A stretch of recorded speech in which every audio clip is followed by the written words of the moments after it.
우리들이 또한 이 혼인에 대해서 너무 잘 알고 있어요. 우리가 결혼식을 하려고 그러면 초청장을 보냅니다. 근데 초청장을 보내기 전에 굉장히 많은 고민을 해요. 이 사람한테 보내면 올까? 이 사람한테 보내면 받을까? 곰곰이 생각을 해보고 초청장을 받을 것인가. 그래서 보내는데 누구한테 보내냐면 가장 자기와 가까운 사람, 자기 자녀와 가까운 사람에게 이 초청장을 보내는 거예요. 요즘은 세월이 바뀌어서 그냥 인터넷으로 카톡으로 초청장 막 보냅니다. 제게도 얼마 전에 그런 초청장이 하나 왔어요. 한 번 만났던 분인데 결혼 초청장이 왔어요. 가겠습니까? 고민이 됐어요. 아, 이 사람이 어려운가 보다. 갈까? 보내줄까? 이런 고민을 합니다. 근데 대상은 어쨌든 가까운 사람이어야 돼요. 그리고 이 결혼을 축복해 줄 사람. 그래서 오늘 이 말씀에 보니까 임금이, 여러분 딴 사람이 아니에요. 임금이에요. 임금은 가장 높은 사람이에요. 가장 높은 사람이 우리 혼인잔치에 와라 그러고 초청장을 보냈는데 사람들이 안 와요. 그는 그 가장 높은 사람의 말을 무시한 거예요. 경멸한 거예요. 또 보냈어요. 그랬더니 답이 어떻게 왔냐면 한 사람은 밭으로 가고 한 사람은 자기 뭐라러 갔다 그래? 사업하러 갔다 그래요. 자, 우리는 이 예수 그리스도의 말씀의 성경 속의 비유를 읽으면서 이게 뭔 말일까? 초청 받았는데 바쁘면 못 가는 거지. 아닙니다. 대상이 임금입니다. 지금 가장 높은 분이 초청을 했어요. 근데 외면했어요. 가장 높은 분이 초청했는데 밭으로 갔다는 얘기는 밭, 땅이에요. 땅의 것에 열중하는 거예요. 곧 하나님의 부르심이 있는데 하나님께서 불렀는데 하나님이 말씀대로 살으라고 요청을 했는데 내 멋대로 사는 사람, 내 뜻대로 사는 사람, 내 생각대로 사는 사람, 이것이 밭으로 간 사람이에요. 같은 유형의 사람이 또 있어요. 사업하러 갔어요. 오늘 말씀 속에 뒤에 제목이 뭐예요? 혼인 예복을 입자예요. 제목이. 근데 이 사업이라는 의미가 바로 여러분들이 지금 입고 있는 옷이 여러분의 직업을 나타내고 여러분의 신분을 나타냅니다. 우리가 화이트 칼라 그러잖아요. 넥타이를 메고 정장을 하고 다니는 사람들, 건설 현장에서 일하지 않습니다. 기계 공장에서 일하지 않습니다. 그 자기의 일에 합당한 옷을 입는 거예요. 그래서 우리는 보면 아, 저 친구는 학생이구나, 이걸 알 수가 있어요. 근데 사업을 하러 갔다는 얘기는 이 땅에서 자기 일만을 주장하는 거예요. 그 땅의 일을 하고 싶어 와서 하나님의 말씀을 외면하는 사람들. 어떤 사람일까요? 우리가 영으로는 하나님을 따라간다라고 고백을 해요. 하나님, 저 하나님 믿습니다. 저 하나님 사랑합니다. 그래요. 그러나 내 먹고 사는 일에 이 육신적 보탬이 되는 일에 앞장서고 생각 없는 미래의 소망이 없이 생각 없이 오늘만을 위해서 육적인 삶을 살아가는 사람들을 오늘 밭으로 가는 사람, 사업하러 가는 사람 이렇게 얘기를 해요. 우리가 이 세상을 살아가는데 이 세상은 어느 하나도 하나님의 결정 없이는 이루어지는 일이 없습니다. 왜냐? 내가 원치 않는 일이 이 세상에 계속 일어나요. 나는 오늘 하루 종일 자고 싶다. 못 잡니다.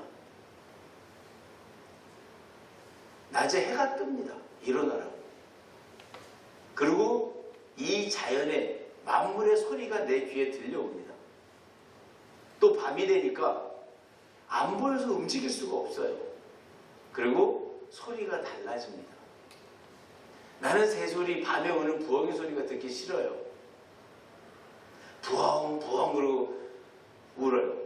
근데 그 소리 듣기 싫어요. 울지 마. 안 됩니다. 밤이 되면 여러분 개구리가 막 울어요. 개구리. 개구리한테 뭐라 그래요? 울지 마. 안 됩니다.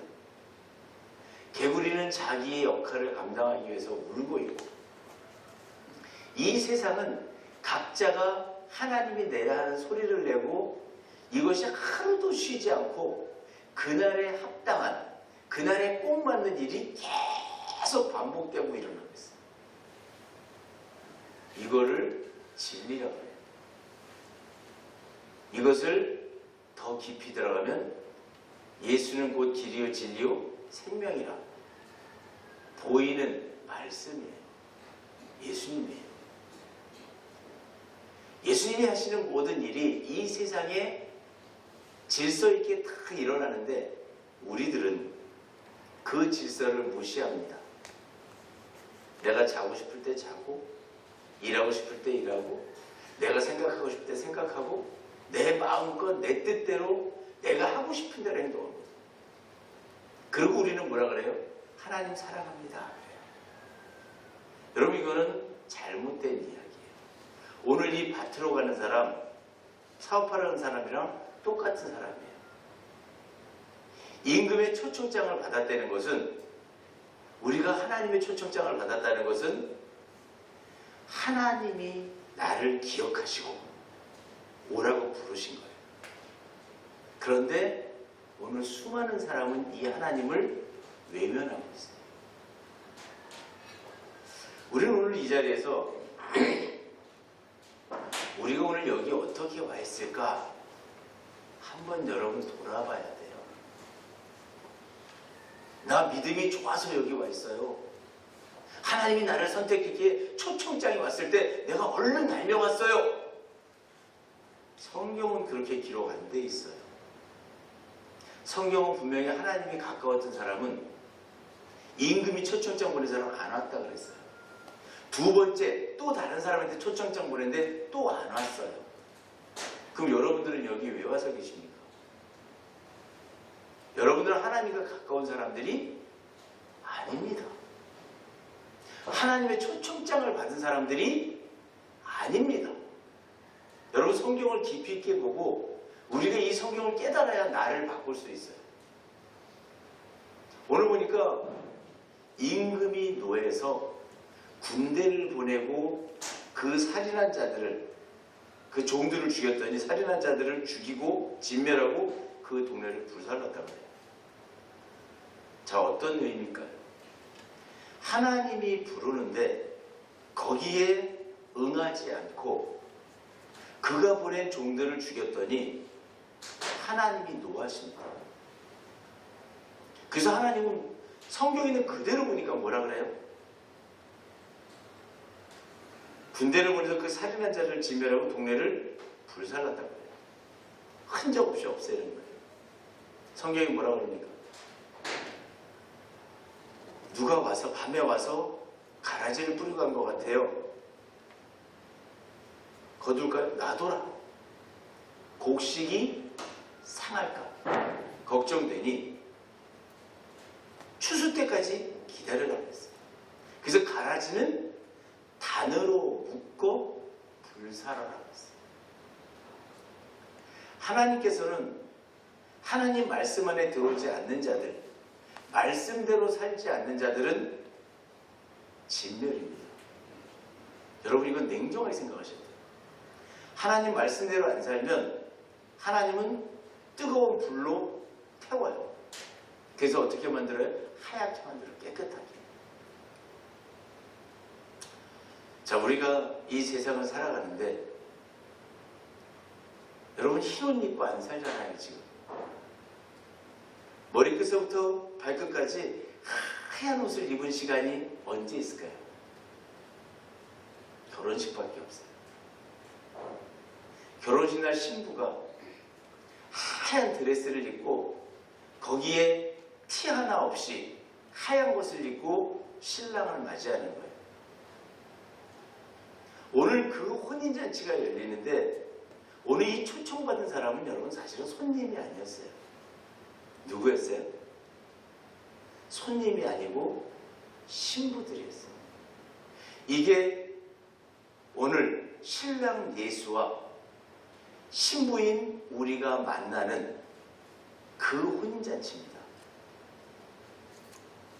혼인잔치에 우리가 고객으로 초청을 받은 게 아니에요. 축하객으로 초청을 받은 게 아니에요. 신부로 초청을 받은 거예요. 그래서 하나님은 깨끗한 옷을 입고 내 앞에 오라. 근데 가진 자, 부유한 자들은 깨끗해지지가 않아요. 왜? 뭐를 갖고 있기 때문에? 욕심이 과하기 때문에. 이 땅에서 살아갈 물욕이 과했기 때문에 밭으로 가고 이 땅에서 가지고 싶은 게 많고 하고 싶은 게 많았기에 사업하러 가고 그들은 신랑 예수를 만날 기회를 상실한 겁니다. 예수로 말미암지 않고는 아버지께로 올 자가 없다 그랬어요. 우리가 반드시 예수님을 만나야지만 우리는 영생이라는 구원의 반열에 올라갑니다. 오늘 구원의 반열에 서자고 하나님이 불렀어요. 근데 다 거절해요. 그리고 오히려 그 보낸 종을 죽여버립니다. 하나님은 그래서 그들에게 뭐예요? 사망이라는 것을 선물하는 거예요. 욕심이 잉태한 즉 죄를 낳고 죄가 장성한 즉 사망을 낳느니라. 내가 밭에 대한 이 땅에 대한 물욕을 갖고 있을 때 하나님은 어떻게 하셨어요? 그리고 신랑 예수를 만나러 나오지 않았을 때 그들을 사망의 골짜기로 몰았어요. 여러분, 이 사순절 기간 동안에 우리가 해야 될 일 중에 가장 먼저 해야 될 것은 옛 것을 버리는 거예요. 하나하나 버리기 시작을 하면 내 안에 남는 게 없어요. 기운도 없고 욕심도 없고 교만도 없고 갖고 싶은 것도 없어요. 그럼 죽는 거예요. 그때 예수 그리스도와 함께 십자가에 못 박히는 겁니다. 올해 여러분, 작년에 제가 똑같은 말을 수십 번 반복했어요. 죽지 않으면 부활이 없어요. 우리는 부활의 예수 그리스도를 믿고 하나님과 함께해서 영생을 얻는 것이 기독교인이에요. 그게 그리스도인이에요. 근데 이 그리스도인이 죽지 않는다면 부활이 없는 겁니다. 그럼 어떻게 해야 죽을까요? 내가 그냥 가서 어디 가서 사망하는 거 이게 아니에요. 내가 가지고 있는 모든 것을 버리는 거예요. 그러면 죽어요. 교만도 버리고 욕심도 버리고 화도 버리고 불평도 버리고 불만도 버리고 욕심도 버리고 다 버려야 돼요. 그걸 여러분 다 버려야 비로소 내가 예수 그리스도와 함께 십자가에 못 박히는 거예요. 십자가에 못 박히지 않고서는 두 번 다시, 아니요, 절대로 부활이라는 존재하지 않습니다. 하나님은 그 기회를 매 해마다 주세요. 올해 2022년도에도 어김없이 부활절을 찾아옵니다. 그 3일 전에 예수님은 금요일날 십자가에 못 박혀 죽으십니다. 그날 우리가 예수님과 더불어 함께 십자가에 못 박혀야 되는데 싫어요. 나는 저거 해야 돼요. 나는 저 물건 사야 돼요. 나는 집을 더 큰 집으로 가져야 돼요. 내 자녀가 잘 돼야 돼요. 나는 재물이 많아야 돼요. 나는 존엄성이 올라가야 돼요. 전부 다 이 육체적인 육의 삶에 탐욕이 앞서는 밭을 살아가고 탐욕이 앞서는 사업을 하러 가며 어떻게 십자가의 예수 그리스도와 함께 죽겠습니까? 그건 못 죽는 거예요. 못 죽으니까 부활이 없어요. 입으로만 부활하신 예수님을 믿는다? 아니에요. 여러분이 예수 그리스도의 지체들이에요. 여러분들이 예수 그리스도의 지체길래 여러분이 안 죽으면 예수님은 못 죽습니다. 반대로 예수님이 죽으면 여러분은 무조건 죽어야 됩니다. 안 죽고 싶어서 안 죽을 수가 없어요. 그러면 당연히 가야 될 길을 왜 안 가느냐 하는 거예요. 당연히 가야 될 길을 안 가면 우리는 어떤 삶을 살아야 돼요? 고난의 삶을 살아야 돼요. 하나님은 너무 은혜가 많으셔서 매 해마다 죽을 기회를 주시는 거예요. 그리고 다시 살으라는 거예요. 작년에 부활절에 부활하신 분들이 이 안에 계십니다. 새로워진 분들이 있어요. 새 삶을 시작한 분들이 있어요. 그런데 1년 동안 보니까 또 죄 속에 또 들어가 있어요.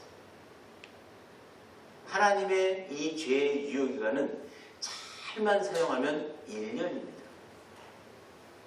그래서 우리가 이 사순절 기간 동안에 작년 부활절 이후에 왔던 모든 죄를 다 십자가에 못 박아버려요. 그리고 새롭게 부활을 해야 우리는 다시 깨끗한 사람이 되는 거예요. 여러분, 이것이 바로 오늘 이 말씀의 혼인잔치입니다. 하나님 오라는 거예요. 와서 말씀 속에서 깨끗해지라는 거예요. 누구를 부르나 한번 볼까요? 8절에 보니까 이에 종들에게 이르되 혼인잔치는 준비되었으나 청한 사람들은 합당하지 아니하니. 하나님이 부른 사람들은 신부로서의 자격을 상실한 겁니다. 왜? 이 땅의 무력을 가지고 있는 자들 하나님 부르지 않아요. 불렀으나 그들은 땅의 무력을 선택하고 하나님을 선택하지 않습니다. 하나님께서 말씀하시는 거예요. 내가 부른 자들 이 잔치에 합당하지 아니하니 네 거리 길에 가서 사람을 만나는 대로 혼인잔치에 청하여 오라. 여러분, 이게 무슨 말일까요? 이거를 우리가 그냥 한글로 보고 가서 보니까 저 큰 길 네 거리에 가서 만나는 사람마다 데려오래. 여러분, 이렇게 해석하면 큰일 납니다. 이 네 거리는 나가는 길이에요. 끝길이에요. 어떤 길이에요? 인생의 마지막에 있는 사람들, 고난 가운데 있는 사람들, 고통 가운데 있는 사람들, 힘든 절망 가운데 있는 사람들, 거기를 네거리 길이라고 얘기하는 거예요. 원어로 보면. 그 하나님은 누굴 선택하는 거예요? 힘들고 어렵고 고난 가운데 가난하고 비천하고 그가 악했어요. 여러분, 감옥 안에도 지금 복음이 들어가고 있습니다. 죄인들이래. 죄인이라 저들은 구할 수 없다? 아니에요. 하나님은 누굴 원해요? 하나님께 힘들다고 구하는 자, 심령이 가난한 자 복이 있나니 천국이 저희 것입니다. 힘들어요, 어려워요, 아파요, 가진 게 없어요, 애통하고 힘들어하는 자들을 만나는 자마다 데려오래요. 그럼 여기 와 계신 여러분은 누구예요? 여러분들 다 힘들 때 하나님 만났어요. 고통받을 때 하나님 찾았어요. 그리고 그게 습관되어 있고 우리는 그거를 경험한 사람들이에요. 그래서 우리가 난 모태신앙입니다, 난 처음부터 하나님 알았습니다, 아니에요. 오늘 성경을 보니까 신랑 예수를 만나는 자리에는 하나님이 어려운 자를 부르시는 거예요. 저 마지막 끝자락에 모퉁이에 서 있는 보잘것없고 볼품없는 자들을 부르셨어요. 그것을 우리는 은혜라고 얘기합니다. 여러분들은 바로 하나님의 은혜를 입으신 분들이에요. 그럼 우리가 혼인잔치에 갈 때 신부의 역할은 뭐겠습니까? 우리가 결혼식 할 때 보니까 뭐라 그래요? 신부는 오늘의 꽃입니다. 그래요. 어느 결혼식장을 가봐도 신부 입장을 할 때는 사회자가 그렇게 소개를 합니다. 신랑을 꽃으로 보지 않아요. 누구를 꽃으로 봐요? 신부를 꽃으로 봐요. 어느 식장을 가니까 신부가 위에서 마차를 타고 내려오기도 하고, 참 요새는 이벤트가 좋아요. 근데 그 결혼식에는 신부가 꽃이에요. 여러분, 오늘 이 예배가 바로 하나님이 만든 혼인잔치예요. 여러분, 오늘 여기 누굴 만나러 오셨어요? 신랑 예수를 만나러 오신 거예요. 그럼 여러분들은 오늘 겉보기에는 우리가 가장 다양한 색상의 옷을 입으셨지만 정말로 여러분들의 마음의 옷은 예복을 입어야 돼요. 결혼식에는 반드시 평생에 한 번 입는 그 예복을 입습니다. 남자에게는 정말 최고의 정장을, 바른 모습. 신부 여성들에게는 하얀 백옷 같은 드레스를 입혀요. 백색이. 근데 오늘 말씀을 보니까 다 그렇게 해서 가난한 형제를 데려왔는데 그 중에 예복을 입지 않은 사람이 있어요. 뭐가 있는 거예요? 결혼잔치에 올 때는 하객도 예복을 입고 와요. 신부도 예복을 입고 신랑도 예복을 입어요. 이 혼인잔치에는 자기가 가지고 있는 최고의 모습을 갖고 오는 거예요. 그래서 여러분, 우리가 이 오늘 예배에 참석하며 집에서 입던 옷 그냥 쓱 입고 오는 거, 이거 안 맞는 거예요.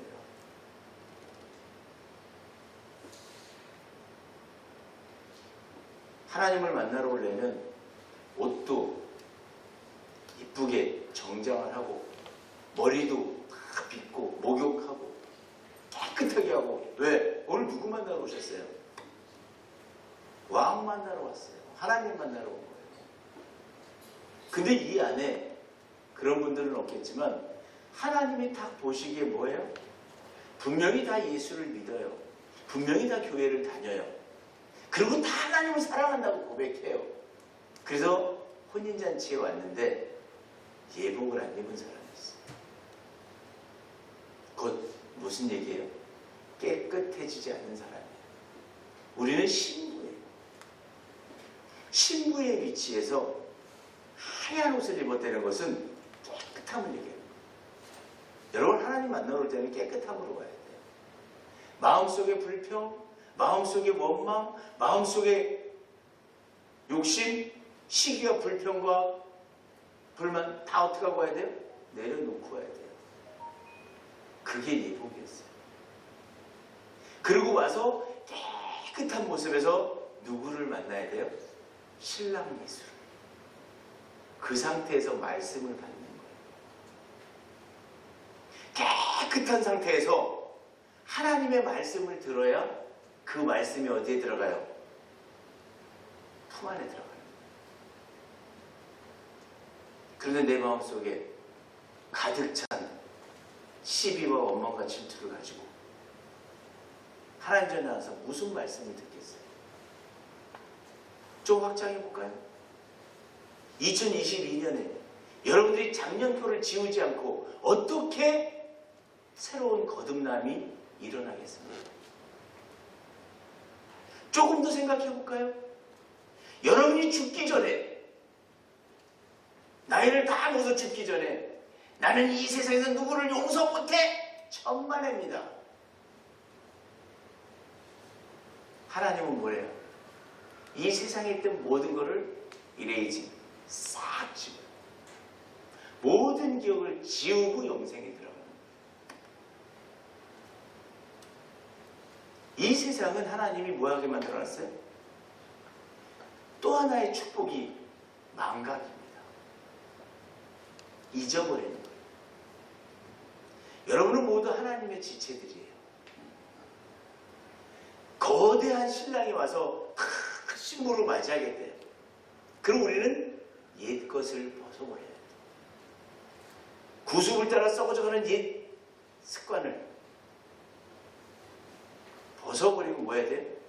새 사람을 깨끗한 여러분 신부의 드레스를 머릿속에 연상하세요.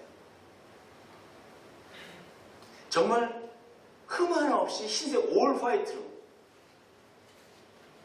누구의 손을 잡아요?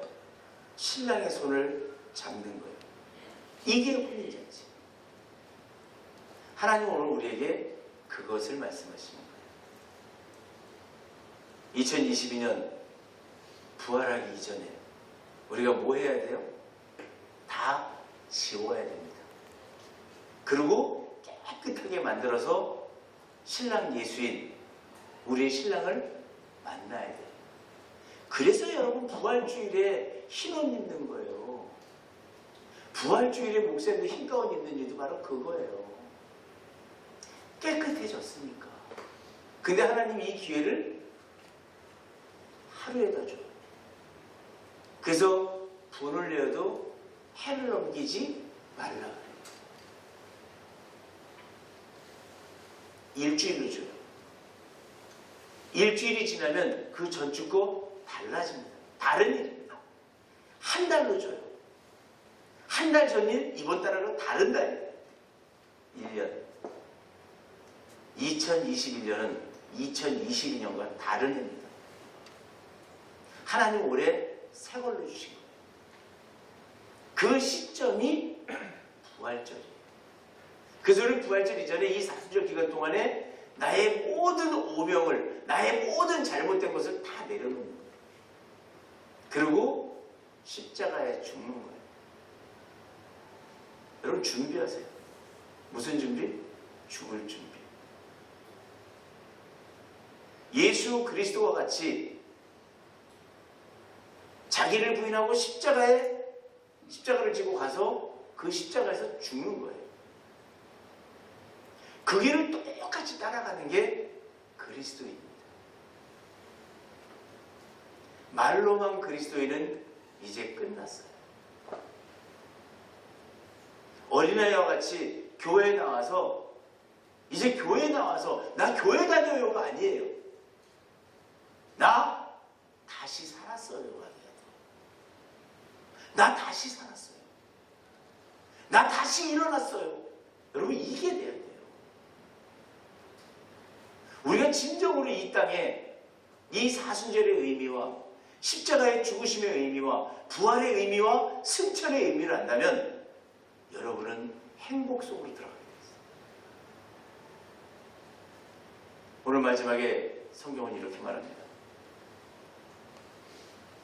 청함을 받은 자는 많되 택함을 입은 자는 적으니라. 하나님은 다 누구에게나 오라. 수고하고 무거운 짐진 자라 다 내게로 오라 그래요. 그러나 택함을 받으려면 예복을 입고 가야 돼요. 여러분 깨끗해져야 됩니다. 우리의 마음이 새로워져야 됩니다. 매일매일 새로워지고 매주 새로워지고 매달 새로워지고 매해마다 새로워져야 내가 이 땅에 육신을 내리는 그 순간에 영이 새로워져 하나님과 하나 되는 거예요. 오늘 13절은 이렇게 말해요. 임금이 사관들에게 말하되 예복을 입지 않은 사람에게는 그 손발을 묶어 바깥 어두운 데에 내던지라. 거기서 슬피 울며 이를 갈게 되리라. 여러분 하나님이 왜 이렇게 할까요? 손발을 묶으랍니다. 손을 묶었더니 야드, 능력이에요. 발을 묶었더니 앞으로 못 가요. 스톱! 하나님이 스톱시킨 거예요. 깨끗해지지 않고 옛것에 갖고 살아. 더 이상 가면 안 돼. 스톱. 그리고 어디로? 여러분, 날짜는 밤에 바뀝니다. 깜깜할 때. 항상 시작은 어두움에서 시작합니다. 하루도 밤 12시에 바뀌고요. 한 달도 밤 12시, 1년도 밤 12시, 다 깜깜할 때. 시작을 했냐는 어둠은 시작이에요. 창세기 1장 2절에도 뭐라 그래요? 어둠이 깊은 게 있고 하나님의 영은 수면 위를 운행하시는. 창조 전에 어둠이 있었어요. 그게 시작이에요. 창조의 시작도 백그라운드는 어둠이에요. 오늘 이 말씀 보겠습니다. 아직 깨끗해지지 않은 자들, 더 이상 더러워지지 않도록 막고 그들이 다시 시작하게 하라. 일을 가는 건 여러분 어떨 때 일을 가래요? 억울하면 이 가는 거예요. 분하면 이 가는 거예요. 나 거기 못 들어갔어. 어두운 데서 다시 시작해서 노력하라는 얘기예요. 여러분, 성경은 계속 반복적으로 비유를 들 때마다 얘기하고 있어요. 바깥 어두운 데로 내가 쫓으라. 거기서 이를 갈려. 슬피 울며 이를 가르리라. 내 눈에 눈물 다 빼야 돼요. 내가 가지고 있는 생각 다 빼야 돼요. 그동안 들어온 거 다 빼내야 돼요. 그리고 그 다음에 다시 시작하는 거예요. 그게 예복이에요. 여러분, 우리는 이제 성숙한 그리스도인입니다. 진짜 예수를 믿는 일이 무엇인가 하는 거예요. 진짜 예수를 믿는 일은 나를 변화시키는 거예요. 그것이 그리스도인이고 그 그리스도인이 바로 예수의 지체가 되는 겁니다. 여러분이 혼인잔치에 참여하기 위해서는 반드시 깨끗해져야 됩니다. 사순절 기간 동안에 나의 오래된 옛것, 쌓인 것 다 버리고, 작년에 부활하셨다면 1년치 버리면 되지만 작년에 안 죽어서 부활 못했다면 몇 년치가 될지는 아무도 모릅니다. 그러나 하나님은 시공이 없어요. 여러분이 올해 죽기를 원하면 하나님은 반드시 여러분들과 동행하실 겁니다. 그래서 우리가 깨끗해지는 그 삶으로 2021년을 시작할 때 10년을 내다보는 축복이 여러분에게 임하게 될 줄로 믿습니다.